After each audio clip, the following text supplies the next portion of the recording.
साथियों, विकसित भारत का एक और स्तंभ है हमारी युवा शक्ति। हमारे नौजवानों को ज्यादा रोजगार मिले, जो छोटे मोटे बिजनेस में हैं उनको आसानी हो, ये भी सुनिश्चित किया गया है। हमारे जो ऐसे सेक्टर हैं जिसमें सबसे ज्यादा लेबर लगती है, उनको जीएसटी की कम दरों से बहुत बड़ा सहारा मिलने वाला है। टेक्सटाइल हो, हैंडीक्राफ्ट हो, लेदर हो, इसमें काम करने वाले साथी, इस बिजनेस से जुड़े साथियों को बड़ी मदद मिली। इसके साथ साथ कपड़ों और जूतों की कीमतों में भी बहुत कमी आने वाली है। हमारे स्टार्टअप्स, एमएसएमई, छोटे व्यापारी, कारोबारियों के लिए टैक्स तो कम हुआ ही है, साथ ही कुछ प्रक्रियाओं को भी सरल किया गया है। इससे उनकी सहूलियत और बढ़ेगी। साथियों, नौजवानों को एक और फायदा फिटनेस के सेक्टर में भी होने वाला है। जिम, सैलून, योगा जैसी सर्विसेज पर टैक्स कम किया गया है। यानी हमारा नौजवान फिट भी होगा और हिट भी होगा। और मैं आपको याद दिला दूं, सरकार आपकी फिटनेस के लिए इतना कुछ कर रही है, तो एक बात मैं बार बार कहता हूं, अब तो ऐसे लोग हैं डेली 200 लोगों से बात करते हैं आप लोगों को मेरी बात जरूर बताइए कि मोटापा हमारे देश के लिए बहुत चिंता का विषय है। इसलिए खाने का तेल 10% कम करने से शुरुआत करें। मोहम्मद जी, आप मेरा एम्बेसडर बन जाइए।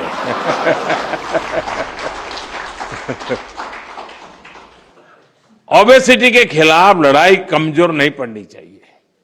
साथियों, अगर जीएसटी में हुए इस रिफॉर्म्स का अगर मैं सार बताऊं तो यही कह सकता हूं कि इससे भारत की शानदार अर्थव्यवस्था में पंचरत्न जुड़े हैं। पहला, टैक्स सिस्टम कहीं अधिक सिंपल हुआ। दूसरा, भारत के नागरिकों की क्वालिटी ऑफ लाइफ और बढ़ेगी। तीसरा, कंजम्पशन और ग्रोथ दोनों को नया बूस्टर मिलेगा। और चौथा, ईज ऑफ डूइंग बिजनेस से निवेश और नौकरी को बल मिलेगा। और पांचवा, विकसित भारत के लिए कोऑपरेटिव फेडरलिज्म यानी राज्यों और केंद्र की साझेदारी और मजबूत होगी। साथियों, नागरिक देवो भव ये हमारा मंत्र है। इस वर्ष सिर्फ जीएसटी में ही कमी नहीं की गई, इनकम टैक्स में भी बहुत कम किया गया है। 12 लाख रुपए तक की इनकम पर टैक्स को जीरो किया गया है।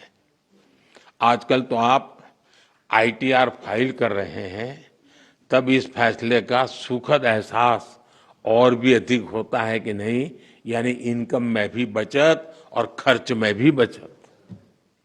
अब ये डबल धमाका नहीं है तो क्या है।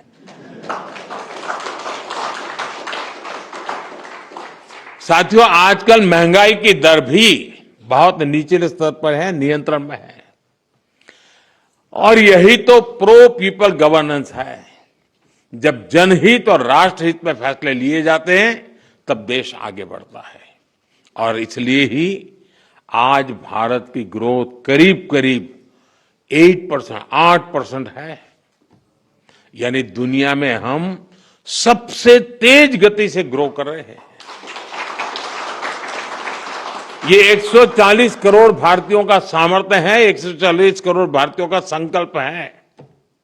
और मैं आज देशवासियों को फिर कहूंगा, भारत को आत्मनिर्भर बनाने के लिए रिफॉर्म्स का ये जो सिलसिला चलता रहेगा, वो रुकने वाला नहीं है।